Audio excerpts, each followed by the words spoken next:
أعوذ بالله من الشيطان الرجيم. بسم الله الرحمن الرحيم. الحمد لله رب العالمين. الرحمن الرحيم. مالك يوم الدين. إياك نعبد وإياك نستعين. اهدنا الصراط المستقيم. صراط الذين أنعمت عليهم غير المغضوب عليهم ولا الضالين.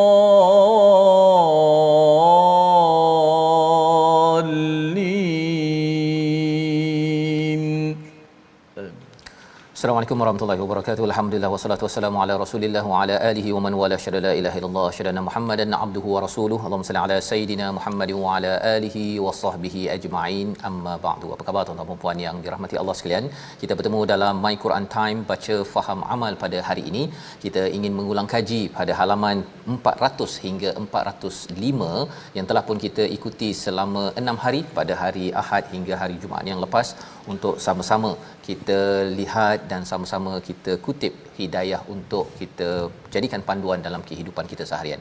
Pada hari ini kita bersama dengan tokoh ilmuan kita pada hari ini yang dihormati Al-Fadil Ustaz kita pada hari ini yang tidak asing, ya, pernah kita bertemu sebelum ini dan kita mengalung-alungkan Al-Fadil Ustaz kita untuk sama-sama ke teratak My Quran Time pada hari ini. Apa khabar Ustaz? Alhamdulillah, terima kasih Ustaz. Masya-Allah, ya, terima kasih sudi bersama Ustaz Tirmizi. Apa khabar? Baik, alhamdulillah. Alhamdulillah, kita mengalung-alungkan kehadiran doktor kita untuk mengutip dan juga mencerahkan permata daripada Al-Quran halaman 400 hingga 405 pada hari ini, dan sama-sama ya kita ingin memulakan sesi kita pada hari ini dengan doa ringkas kita. Subhanakala ilmalana illa ma 'allamtana innaka antal alimul hakim. Rabbi zidni ilma. Sama-sama kita baca daripada ayat 31 daripada halaman 400, memulakan perkongsian pada hari ini sebelum kita menggeledah ya kepada khazanah permata wahyu yang Allah bekalkan untuk kita. Ayat 31 bersama Al-Fadil Ustaz Tirmizi Ali. A'udzu billahi minasyaitonir rajim. Bismillahirrahmanirrahim. A'udzu billahi minasyaitonir rajim. ولما جاءت رسلنا إبراهيم بالبشرى قالوا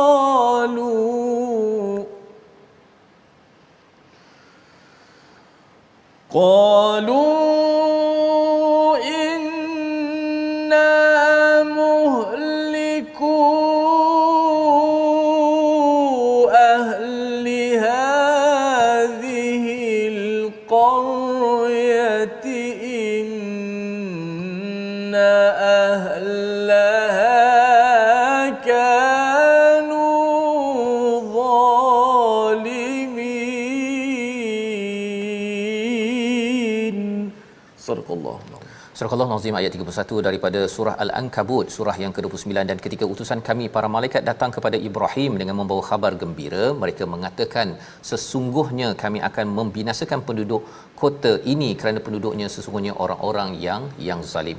Ini adalah apa yang kita baca pada hari Ahad yang lepas, bagaimana respon ya daripada para malaikat yang mendatangi kepada Nabi Ibrahim ya setelah Nabi Lut berdoa ya pada ayat yang ke-30 bahawa tolonglah aku alal qaumil mufsidin, di atas kaum yang membuat kerosakan. Kita ingin bersama-sama ya dengan Dr. Hafiz Saleh untuk menjelaskan tentang istilah bil bushra dalam ayat ini dengan kabar gembira. Malaikat bawa kabar gembira, tapi apa yang mereka katakan itu, inna muhliku ahli hadhil qaryah, kami ni sebenarnya nak menghancurkan, membinasakan penduduk negeri ini. Kabar gembira, menghancurkan. Bersama dengan Dr. Hafiz.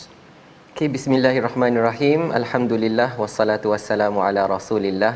Terima kasih yang Fadil Ustaz di atas persoalan tadi. Persoalan yang cukup menarik. Persoalannya adalah berkaitan dengan busyra. Iaitu khabar berita yang baik. Ya, dikatakan khabar gembira ataupun berita baik. Tetapi yang nak disampaikan pula adalah tentang kehancuran negeri Sadum. Baik. Di sini para ulama menyebutkan bahawa kedatangan malaikat berjumpa dengan Nabi Ibrahim alaihi salam adalah untuk menyampaikan dua berita. Jadi berita yang pertama yang dimaksudkan dengan berita baik ataupun khabar gembira itu adalah bahawa Nabi Ibrahim alaihi salam akan mendapat zuriat. Akan mendapat seorang anak lelaki iaitu Nabi Ishaq alaihi salam daripada isterinya yang bernama Sarah. Jadi itu adalah berita yang pertama. Manakala berita yang kedua, para malaikat menyebutkan bahawa mereka datang untuk membinasakan negeri Sadum. Dan itulah yang menyebutkan bahawa berita itu tentang kehancuran kaum Lut. Ya. Sedangkan pada waktu itu juga kita tahu bahawa kerisauan Nabi Ibrahim alaihi salam tentang Nabi Lut. Ya. Sebab itu kita dapati pada ayat berikutnya Nabi Ibrahim alaihi salam telah berkata qala inna fiha luta. Ya, bahawa sesungguhnya Nabi Lut ada di sana. Lalu para malaikat berkata qalu nahnu a'lamu biman fiha. Kami tahu siapakah yang berada di sana. Jadi itulah yang perbezaan bahawa walaupun didatangkan dengan berita yang baik, sebenarnya memaksudkan bahawa akan adanya zuriat Nabi Ibrahim alaihi salam iaitu Nabi Ishaq, manakala satu lagi adalah kehancuran negeri Sadum, dan Allah Subhanahu wa taala tidak biarkan Nabi Lut, tetapi Allah selamatkan Nabi Lut bersama anak-anaknya. Masya-Allah ya. Jadi ini adalah berita gembira yang dimaksudkan ialah Allah akan menyelamatkan orang yang beriman ya, dan bagi orang yang melakukan kezaliman itu, hancurnya itu adalah khabar gembiralah Ustaz ya. Doktor, apabila kita melihat perkara ini. Jadi ini adalah kefahaman kita daripada ayat 31, satu perkara yang penting dalam hidup kita ini, bahawa kita tidak akan menyokong kepada kezaliman ya, tidak menyokong pada orang-orang yang zalim. Dan kalau orang zalim menang, ini maksudnya doktor ya, itu bukan satu berita gembira ya. Ia adalah satu khabar yang buruk yang kita mohon Allah jauhkan daripada negara, daripada negeri, daripada keluarga kita. Baik. Jadi ini adalah pelajaran daripada halaman 400 yang kita ambil satu, dan kemudian kita bergerak kepada halaman 401. Bila kita melihat kepada zaman Nabi Musa alaihissalam, ya, pernah disentuh pada musim ketiga surah Al-Qasas. Musim pertama mungkin dalam surah Taha dan surah Asy-Syu'ara. Kisah Nabi Musa ini merata di dalam Quran, lebih 31-32 surah yang bercerita tentang Nabi Musa. Dan ayat 39 menarik bila Allah nyatakan tentang Qarun, Firaun, Haman. Tiga ini banyak kali berulang. Kita baca ayat 39, inginkan pencerahan daripada Dr. Hafiz, bagaimana, apa sebenarnya, mengapa banyak kali ulang ya kepada tiga nama ini di dalam Al-Quran. Ayat 39 bersama Ustaz Tirmizi. A'udzubillahi minasyaitonir rajim. وقارون وفرعون وهامان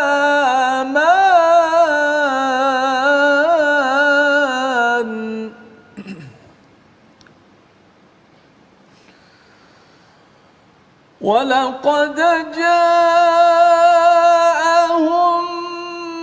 موسى بالبينات فاستكبروا في الأرض وما كانوا سابقين.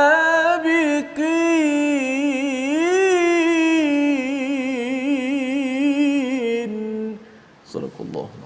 Dan Qarun, Firaun dan Haman sesungguhnya telah datang kepada mereka Nabi Musa dengan keterangan-keterangan yang nyata, tetapi mereka sombong di bumi dan mereka orang-orang yang tidak luput daripada azab Allah Subhanahu Wa Taala.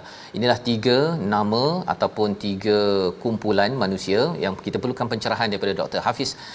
Mengapa Qarun, Firaun, Haman, ya, di sini Qarun yang dimulakan dahulu ya, Firaun tengah-tengah, Haman, dan selepas itu pada ayat 40 mereka itu semua diazab kerana dosa-dosa. Awalnya dicakap tentang takbur mereka ni sama ke ataupun apa sudut-sudut yang perlu kita ambil perhatian agar jangan kita mengulang mini Qarun ataupun kita menjadi mini Firaun ataupun menjadi mini Haman. Silakan Doktor. Baik, terima kasih. Masya-Allah ya. Di dalam Al-Quran Allah Subhanahu Wa Taala ada menyebutkan beberapa kali tentang golongan ini. Qarun, Firaun dan Haman. Allah Subhanahu Wa Taala menyebut mereka agar orang-orang musyrik pada zaman Nabi Muhammad sallallahu alaihi wasallam yang merasa takabur, merasa sombong dengan kedudukan mereka, kekayaan mereka itu, agar beringat bahawa satu masa dahulu ada golongan yang jauh lebih kaya dari mereka, mempunyai kerajaan yang lebih besar daripada mereka, tetapi disebabkan mereka ingkar dengan perintah Allah, mereka ingkar dengan ajaran yang dibawa oleh para nabi, maka Allah Subhanahu Wa Taala membinasakan mereka.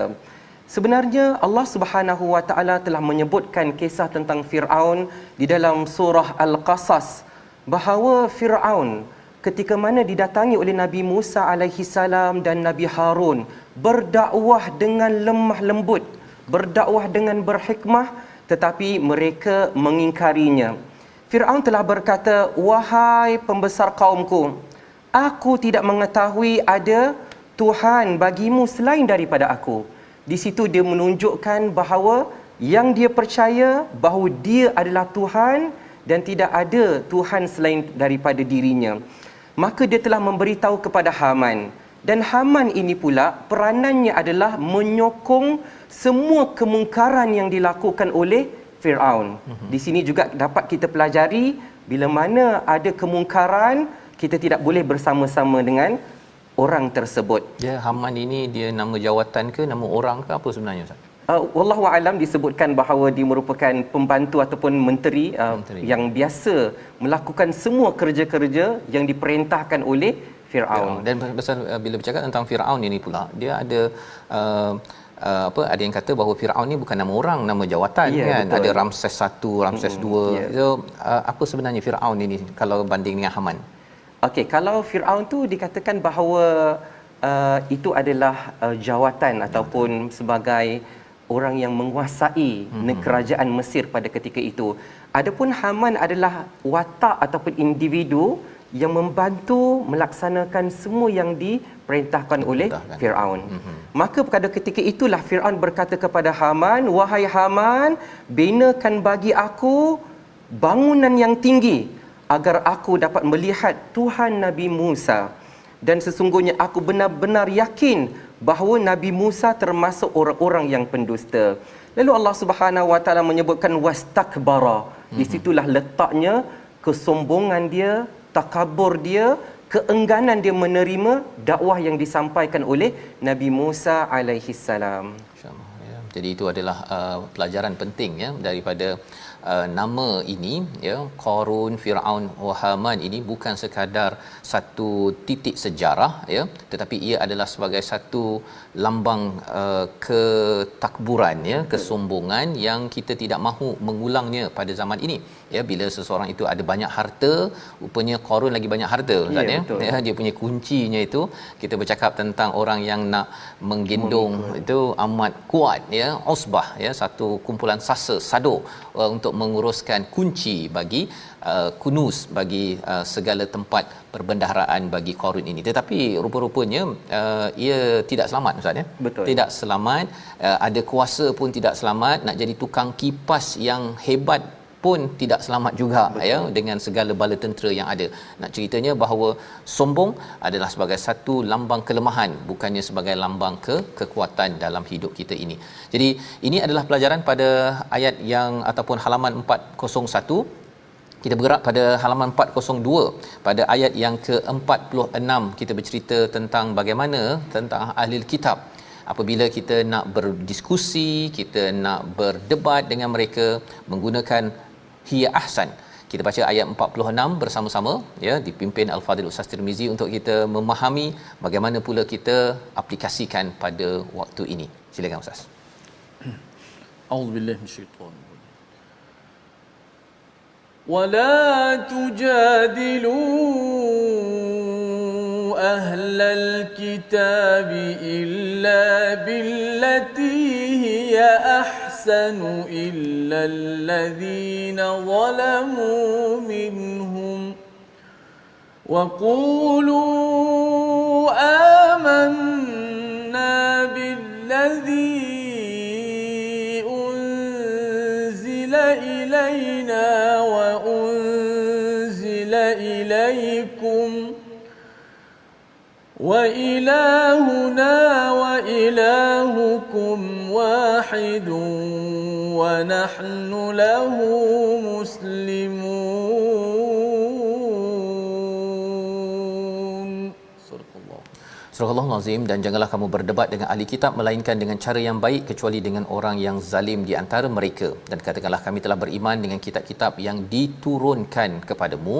Tuhan kami dan Tuhan kamu adalah satu dan hanya kepadanya kami berserah diri. Ini adalah kaedah Allah memberikan panduan kepada kita berdebat dengan ahli kitab, kumpulan orang Yahudi, orang-orang Nasrani, mestilah dengan kaedah ahsan ya. Kalau boleh Ustaz jelaskan, ahli kitab ini Yahudi Nasrani ya, kalau kita berada di negara kita ini kumpulan orang Kristian ya, kita kena cari ruang untuk berdebat ke? Apa maksud debat tujadilu di sini? Dan lebih daripada itu, kaedah ahsan itu apa yang dimaksudkan berbanding dengan kumpulan yang zalim ini? Apa pula beza kita nak berdebat dengan mereka? Silakan. Baik, alhamdulillah wassalatu wassalamu ala Rasulillah. Terima kasih kepada Al-Fadhil Ustaz. Ayat yang cukup menarik untuk kita tadabbur. Di mana di dalam ayat ini Allah Subhanahu wa taala mengajar kepada kita agar janganlah berdebat dengan ahli kitab. Sebagaimana yang Ustaz sebut tadi, orang-orang Yahudi, orang-orang Nasrani, ataupun di negara kita orang-orang Kristian, melainkan dengan cara yang paling baik. Dan cara yang paling baik ini Allah Subhanahu wa taala sebutkan di dalam surah An-Nahl, ud'u ila sabili rabbika bil hikmah wal mau'izatil hasanah. Dan serulah mereka agar mereka beriman kepada Allah Subhanahu wa taala, menyeru mereka kepada jalan Allah dengan hikmah, dengan kata-kata yang lunak. Alangkan Nabi Musa alaihi salam dan Nabi Harun berdakwah kepada Firaun pun Allah perintahkan faqula lahu qawlan layyina, dan katakanlah kepada dia dengan kata-kata yang lunak. Maka dekat sini apabila kita nak berdakwah, kalau kita melihat daripada konteks ayat, maka hendaklah kita menggunakan sebaik-baik uslub, kaedah yang paling lunak, kaedah yang paling lembut, dengan berhikmah agar mereka dekat kepada Allah Subhanahu wa taala. Dan sebaiknya kita menggunakan janji-janji yang baik. Ya, ingatkan tentang hari kiamat, di sana ada syurga Allah Subhanahu wa taala bagi mereka yang yakin beriman kepada Allah Subhanahu wa taala. Baik, yang menariknya di dalam ayat ini, untuk berdebat dengan orang-orang Yahudi dan Nasrani, Allah Subhanahu wa taala menyuruh kita untuk mencari titik persefahaman. Titik persamaan, ya, iaitu Allah Subhanahu wa taala sebutkan ada 3 perkara yang kita ucapkan kepada mereka, ibarat ini merupakan skema daripada Allah Subhanahu wa taala. Waqulu, kamu katakanlah, amanna billadhi unzila ilaina wa unzila ilaikum, kami beriman dengan apa yang diturunkan kepada kami dan juga diturunkan kepada kamu. Jadi dekat sini juga kita perlu faham bahawa yang kita maksudkan beriman, kami beriman yang diturunkan kepada kami adalah Al-Quran. Sedangkan yang diturunkan kepada mereka adalah kitab Taurat, Injil, Zabur, tetapi yang diturunkan oleh Allah Subhanahu wa taala dan bukannya yang telah mereka ubah suai. Begitulah, itu yang pertama. Kita cari titik persamaan, kita sama-sama yakin dengan apa yang Allah Subhanahu wa taala turunkan. Dan titik persamaan yang kedua, bahawa Tuhan kita adalah Allah Subhanahu Wa Taala dan Tuhan mereka juga Allah Subhanahu Wa Taala. Di sini kita sama-sama mengajak mereka untuk tauhid, untuk mengesakan Allah Subhanahu Wa Taala dan meninggalkan kepercayaan ada Tuhan selain daripada Allah Subhanahu Wa Taala. Itu yang kedua. Dan yang ketiga adalah kita mengajak mereka dengan mengatakan wa nahnu lahu muslimun. Kalau kita dapat sama-sama sepakat dengan titik persamaan yang pertama, kita dapat sama-sama sepakat dengan titik persamaan yang kedua, maka kita katakanlah dan hanya kepadanya kami berserah diri.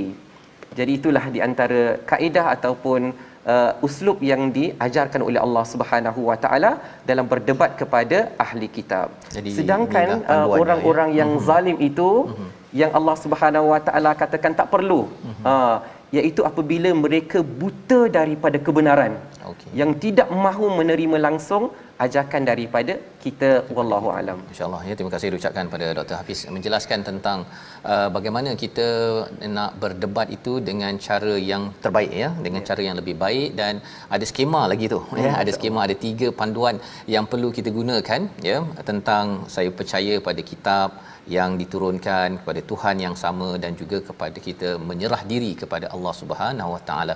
Mungkin nanti kita akan mendengar pengalaman Dr. Hafiz ya, bagaimana melihat kepada institusi pendidikan ataupun fakulti pendidikan agama, Quran, Sunnah, dakwah, ada tak usaha ataupun diskusi tentang berdebat ataupun diskusi dengan agama lain ini ya. Tetapi kita berehat sebentar, kita kembali semula dalam My Quran Time, baca faham amal, insya-Allah.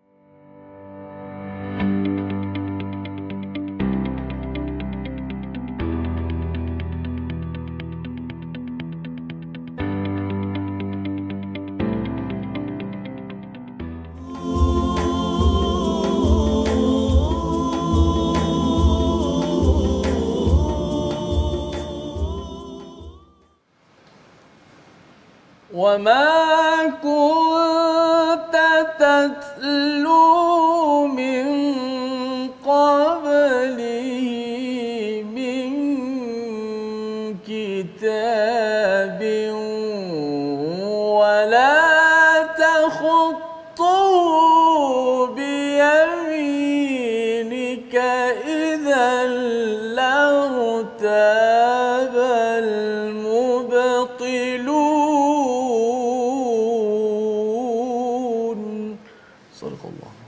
Kembali kita dalam My Quran Time, baca faham amal, untuk kita mengulang kaji halaman 400 hingga 405. Sebentar tadi Ustaz Tirmizi membacakan ayat 48, dan engkau Muhammad tidak pernah membaca sesuatu kitab sebelum Al-Quran, dan engkau tidak pernah menulis sesuatu kitab dengan tangan kananmu. Sekiranya engkau pernah membaca dan menulis, niscaya ragu-ragu orang yang mengingkarinya. Jadi ini adalah masih lagi kesinambungan kita berbincang tentang ahli kitab, tentang Yahudi dan Nasrani, banyak kali berulang di dalam Al-Quran. Kita ingin menyambung diskusi dan juga mengulang kaji sebersedikit ya, bagaimana aplikasinya doktor ya. Kalau katakan kita bercakap tentang institusi pendidikan di Malaysia ataupun mungkin di luar negara, ada tak ya, kalau kita bercakap tentang mengajak orang ke arah kebaikan di kalangan orang asli, saya pernah dengarlah kan. Tetapi kalau dakwah kepada orang Kristian ataupun orang Yahudi ini, adakah subjek ataupun ia hanya dibuat oleh NGO di negara ini? Silakan. Okey, bismillahirrahmanirrahim. Alhamdulillah, persoalan yang baik tentang berdakwah kepada orang Yahudi dan Nasrani. Kalau mengikutkan apa yang kita banyak lakukan ya di negara kita ni, kebanyakan institusi pengajian tinggi terutamanya lebih menyeru kepada berdakwah kepada sesama muslim. Sesama muslim itu yang diutamakan. Adapun selepas daripada sesama muslim, kita lebih mendekati orang-orang yang berada di sekeliling kita, darinya seperti orang-orang asli, ya, di mana kita mendekati dan mengajak mereka untuk mengenal Islam dan juga memeluk ke dalam agama Islam. Adapun dialog, ya, dengan orang-orang yang kafir ataupun orang-orang Yahudi ataupun Nasrani, biasanya kita lihat bukanlah berbentuk dialog, tetapi adalah pendekatan dengan akhlak, ya, dengan mendekati mereka, dengan mengenali budaya mereka. Kemudian kita cuba mengajak mereka untuk mengenali apakah itu Islam. Dan kalau kita lihat di sesetengah negara seperti Arab Saudi sendiri, cara yang mereka gunakan adalah bila Ramadan, bila mereka memberi makan kepada orang yang berbuka puasa, mereka akan berikan semua orang makan tanpa mengira agama. Dan sehinggalah ada di antara orang-orang yang pernah, ya, menganut agama Kristian, yang mula-mula makan sehari, 2 hari, 3 hari, akhirnya melihat kebaikan-kebaikan, ya, tanpa diucapkan untuk masuklah ke dalam agama Islam, masuklah, tak, tanpa, tetapi dengan melihat kebaikan, dengan akhlak, dengan sambutan, dengan memuliakan tetamu tanpa mengira agama, maka itu adalah pendekatan yang sangat jelas menyebabkan mereka memeluk ke dalam agama Islam. Jadi ini menjelaskan tentang Ustaz bawakan tadi tentang surah An-Nahl, ya, ud'u ila sabili rabbika bil hikmah, keutamaan untuk hikmah itu kalau sesuai dengan akhlak, dengan berkongsi makanan, dengan tata cara akhlak. Selain daripada itu ialah dengan jidal dalam ayat ini, doktor, ya, pasal kalau tidak orang rasakan baca ayat 46 je saya terus nak semangat ni, lepas ni saya nak berjidal dengan Yahudi ataupun Nasrani. Rupa-rupanya ada keutamaan, ya, yang ditunjukkan dalam negara ini dan juga di luar negara. Jadi ini panduan untuk kita memahami mengikut konteks bagi ayat yang sedang kita belajar ataupun sedang kita baca pada halaman 402. Baik, kita bergerak kepada 403. Ayat 60 kita nak baca berkaitan dengan rezeki. Allah maklumkan selepas bercakap tentang syurga. Kita baca ayat 60 dipimpin Ustaz Tirmizi Ali. A'udzubillahi minasyaitonir rajim. Bismillahirrahmanirrahim.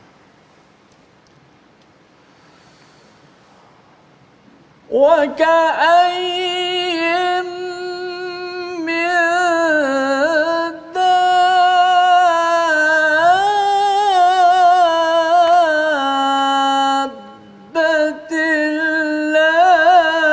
تحمل رزقها الله يرزقها وإياكم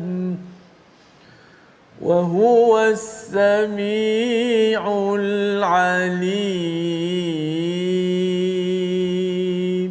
صدق الله. Berapa banyak makhluk bergerak yang bernyawa yang tidak membawa rezekinya sendiri. Allah lah yang memberi rezeki kepadanya dan kepadamu dia Maha mendengar lagi Maha mengetahui. Ini adalah ayat yang ke-60 daripada surah Al-Ankabut bercakap tentang rezeki, dan ia hadir selepas Allah menyatakan pada ayat 58-59 tentang orang-orang beriman yang mendapat syurga, ya, jannah ghurafa, ya, yang amat tinggi biliknya, tajri min tahtihal anhar, syurga dan rezeki. Kalau doktor boleh jelaskan sedikit apa dia punya tanasub ataupun kaitan dalam memahami halaman ataupun ayat-ayat ini, silakan. Okey, masya-Allah, ya, ayat yang sangat menarik, ya, yang saling berkait di antara satu sama yang lain, ya, bila kita persoalkan antara rezeki dengan syurga Allah Subhanahu wa taala.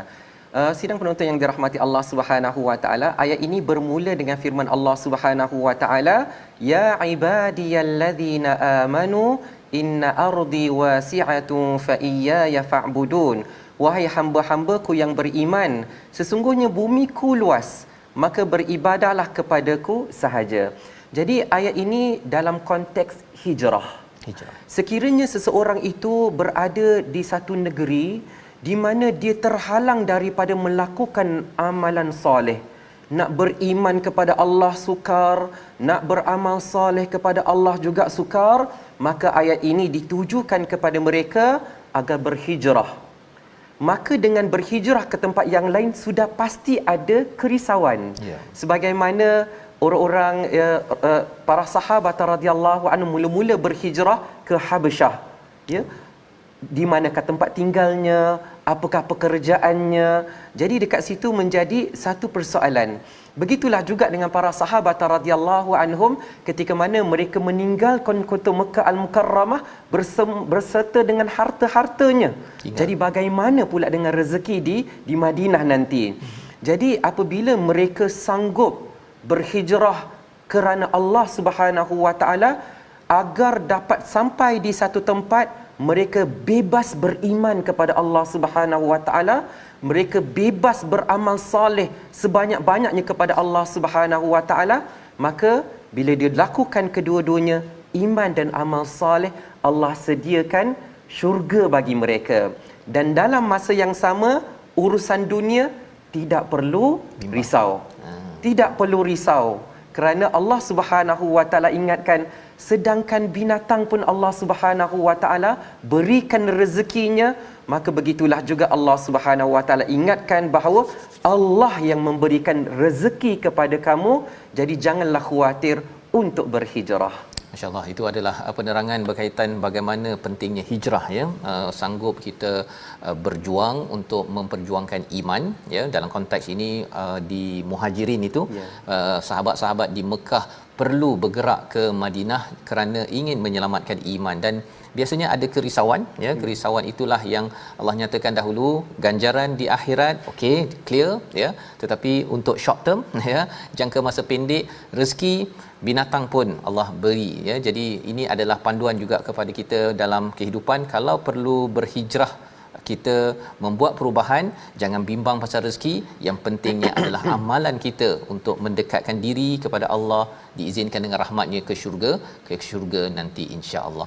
Jadi ini adalah halaman 403 dan kita bergerak pada ayat 404, ya. Menarik tentang dunia ini, Allah ceritakan sifatnya pada ayat yang ke-64. Kita baca ayat 64 untuk kita memahami hakikat dunia agar kita jangan terkeliru ataupun memilih rumah Al-Ankabut berbanding dengan rumah Allah untuk kita berlindung. Ayat 64 surah Al-Ankabut. Silakan Ustaz. A'udzubillahi minasyaitanir rajim. Wa ma hadhil hayatud dunya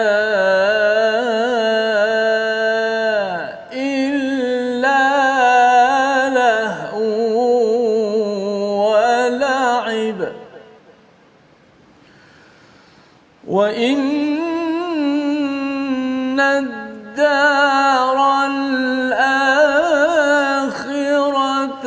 لَهِيَ الْحَيَوَانُ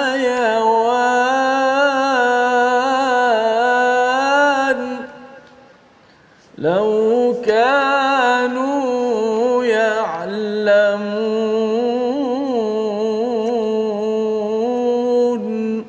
صدق الله العظيم. Surah Al-Azim ayat 64, dan kehidupan dunia ini hanyalah gurau senda dan permainan, dan sesungguhnya negeri akhirat itulah kehidupan yang sebenarnya jika mereka mengetahui. Ini surah 29 ayat 64. Tetapi dalam surah sebelum ini, Ustaz, ya, surah Al-Qasas, Allah menyatakan pada ayat 60 berkaitan dengan dunia ini adalah mata', ya, dan juga sebagai zinah, sebagai perhiasan. Dan bila bercakap tentang di sisi Allah itu khairun wa abqa. Jadi kalau Ustaz boleh ceritakan sikit dunia yang mata' dan juga zinah, di sini dinamakan lahwun wa la'ibun. Apa sebenarnya istilah ini untuk kita faham, jangan sampai tertipu dengan dana ataupun dunia ini. Silakan. Bismillahirrahmanirrahim. Masya-Allah, ayat yang mengingatkan kepada kita, ya, sebagaimana Al-Quran sentiasa menjadi tazkirah, peringatan kepada kita yang mungkin sering kali lalai dalam kehidupan.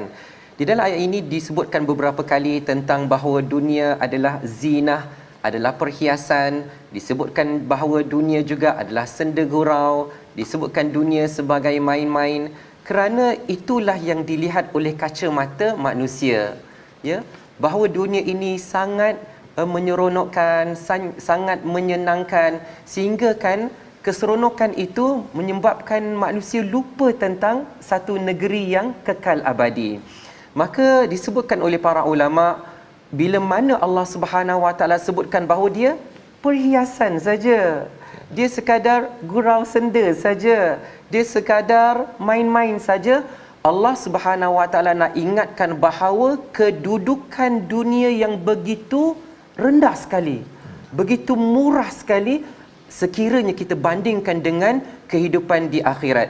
Sebab itulah masya-Allah Allah Subhanahu Wa Taala ingatkan menerusi ayat yang dibacakan oleh Al-Fadhil Ustaz sebentar tadi, wa innad daral akhirata lahiyal hayawan, dan sesungguhnya akhirat itulah yang sebenarnya kehidupan. Sebab itu banyak kali Allah Subhanahu Wa Taala ulang di dalam surah Al-A'la juga disebutkan, bal tu'thirunal hayatad dunya, kamu terkesan sekali, ya, kamu suka sekali kepada kehidupan di dunia ini, sedangkan kehidupan di akhirat itulah yang lebih baik dan yang lebih kekal. Maka sekiranya kita betul-betul menjadi orang yang berfikir sebagaimana disebutkan di dalam surah Al-Qasas ayat yang ke-60 tu, afala taqilun, apakah kalian tidak berfikir? Maka kalau kita berfikir bahawa kehidupan dunia ini nilainya sangat sedikit, sedangkan sebenar-benar nilai itu ada di akhirat, maka kita akan bersungguh untuk mengejar kehidupan di akhirat dengan memperbanyakkan amalan-amalan soleh kita di dunia sebagai bekalan di sana nanti. Okey, alhamdulillah itu dalam ayat 64 dijelaskan. Dan perkataan lahiyal hayawan ini ustaz ya, apa maksud al hayawan di sini? Dia memang berkaitan dengan haya ataupun haya tentang kehidupan, tapi bila diletakkan sebenar-benar kehidupan yang hidup kat sini ni tak betul ke, ataupun orang cakap oh ini ada kaitan dengan satu filem kan yang dikaitkan dengan Matrix kan, bahawa kita ni semuanya bayangan saja. Macam mana tu cerita tentang al-hayawan dalam ayat 64 ni? Okey, masya-Allah kan, disebutkan kepada kita tentang lahiyal hayawan, dia adalah kehidupan yang sebenar, sebagaimana Al-Imam Ibn Kathir juga turut memberikan pandangan ya, dengan mengatakan bahawa kehidupan di akhirat nanti adalah kehidupan yang kekal dan hakiki. Itulah yang akan kekal, dia tidak akan hilang, dia tidak akan habis, bahkan dia akan terus berlangsung selama-lamanya. Jadi kehidupan kita di dunia ini hanyalah sementara untuk mempersiapkan kehidupan yang kekal abadi di sana nanti, insya-Allah. Jadi kalau hidup di dunia ini, bila dinyatakan lahwun wa la'ib ini, lahwun ini lebih kurang senda gurau ataupun hiburan, la'ib ini sebagai permainan kan. Tapi kita selalu je main kuratul qidam kan, kuratul qadam, main bola kan, main futsal, tengok orang dia sebenarnya nak cerita apa? Adakah tak boleh main ke? Ataupun apa di sebalik main dan senda gurau ini sebenarnya bila dikaitkan dengan dunia? Okey, yang di antara yang disebutkan sebagai lahu walaib, sebagai senda gurau dan main-main ni menunjukkan bahawa apa yang kita lakukan dekat dunia ini bukanlah untuk kita persiapkan selama-lamanya. Okey. Maksudnya untuk kita meneruskan kehidupan dekat dunia ini, janganlah kita terasyik ya. Sebab ada orang yang memikirkan bahawa apa yang dilakukan di dunia ini tidak ada balasannya. Okey. Tidak ada balasannya, dia sekadar apa yang kita lakukan dia terlepas begitu saja. Tetapi kita ingat bahawa setiap perbuatan kita itu pasti akan ada balasannya.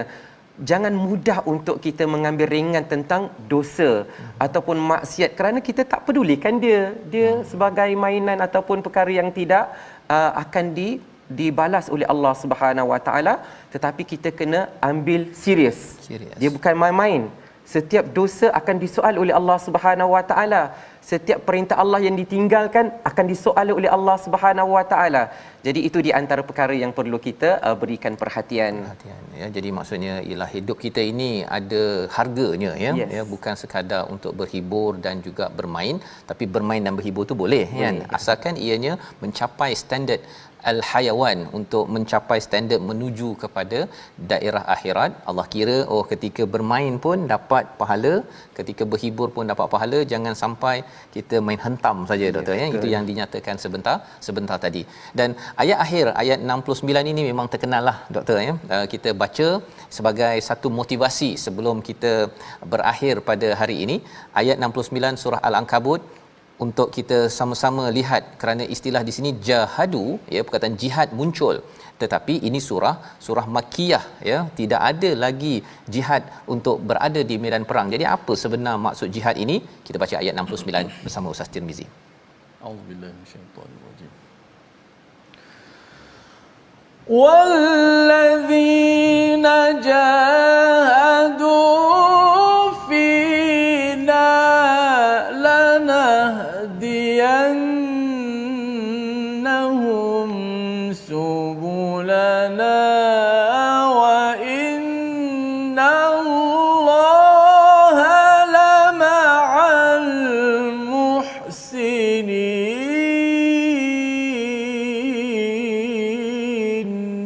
Sadaqallahu. Dan orang-orang yang berjihad untuk mencari keredaan kami, kami akan tunjukkan kepada mereka jalan-jalan kami, dan sesungguhnya Allah beserta orang-orang yang berbuat baik. Satu status yang amat tinggi al-muhsinin dalam ayat 69 ini. Tetapi apakah maksud jihad yang dimaksudkan dalam ayat ini? Bersama Ustaz Hafiz. Okay, alhamdulillah wassalatu wassalamu ala Rasulillah. Masya-Allah, sebagaimana Ustaz sebutkan tadi, bahawa tentang berjihad ini tidaklah semestinya ditumpukan kepada konteks berjihad dalam medan perang sahaja, tetapi dalam melakukan amalan-amalan yang soleh juga perlu kepada mujahadah. Sebab itu di dalam ayat-ayat yang lain seperti di dalam surah Al-Lail, Allah Subhanahu wa taala mengajar kepada kita supaya bertindak terlebih dahulu, melakukan amalan. Kita cuba untuk melakukan yang terbaiknya. Sebagaimana Allah Subhanahu wa taala sebutkan, fa amma man a'ta wattaqa wa saddaqa bil husna fasanu yassiruhu lil yusra. Kamu mulakan dulu.